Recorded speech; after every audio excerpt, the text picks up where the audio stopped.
মতন কার কার এরকমই হয় যে দুধের গুঁড়ি শেষ হয়ে গেলে মাত্র 10 টাকার একটা প্যাকেট আনি এইভাবে সুস্বাদু মজার চা বানানো। তো দেখো 10 টাকার একটি প্যাকেট আনিছি, এটা দিয়ে কিন্তু আমি মাত্র 1 কাপ চাই বানাবো। চাইলে তোমরাও হয়তো এরকম আনি বানাইতে পারার, যদি কেউ বানাও তাইলে অবশ্যই কমেন্ট করে জানাইও এরকম কে কে বানাও। তো ছায়া দুধের প্যাকেট আনছি, এখন আমি এই দুধের প্যাকেট টাকা দিয়ে মাত্র একটাই চা বানাইবো।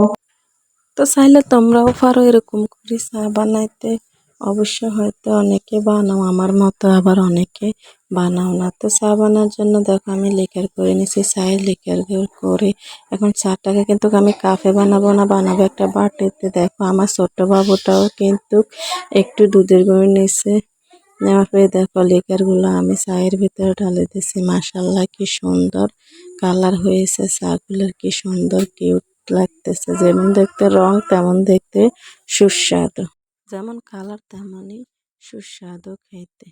রংটাও কি সুন্দর হয়েছে দেখো, দেখলেই মনে হয় যেন লোভ লাগে যেত। চলে এলাম দুপুর রান্নার আয়োজনের জন্য।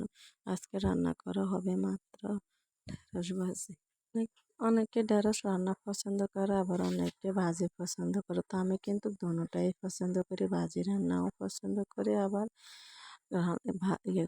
রান্না করলেও পছন্দ করি।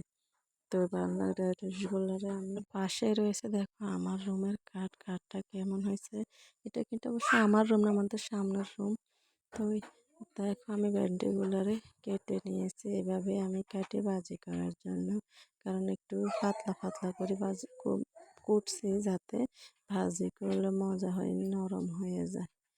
তো ভাজি করার জন্য অলরেডি তেলের কড়াইয়ের মধ্যে আমি তেলটা দিয়ে দিয়েছি, এরপর পেঁয়াজ দিয়ে দিয়েছি, রসুন দিয়ে দিয়েছি, সাথে দিয়ে আসলে সত্যি বলতে কোনো মেয়েরাই কিন্তু বাপের বাড়ির থেকে রান্না শেখে না, তবে বিয়ের পরে সব মেয়েরাই কম বেশি রান্না করতে পারে।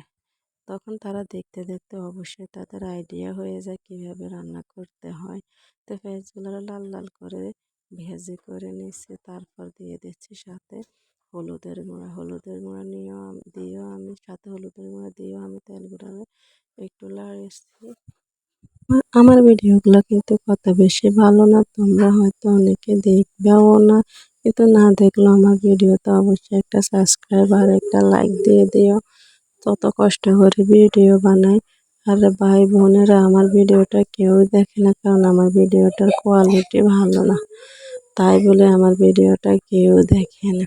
তো আল্লাহর অশেষ রহমতে আর নিজের চেষ্টায় যদি আল্লাহ সফলতা দান করা, হয়তো সফলতার মুখ দেখবো। তো দেখো আমার ঢেঁড়সটা প্রায় শেষের দিকে, আমি ভাজা প্রায় হয়ে গেছে, কিন্তু এখন আমি নিয়ে নিছি একটা বক্সের বাটিতে।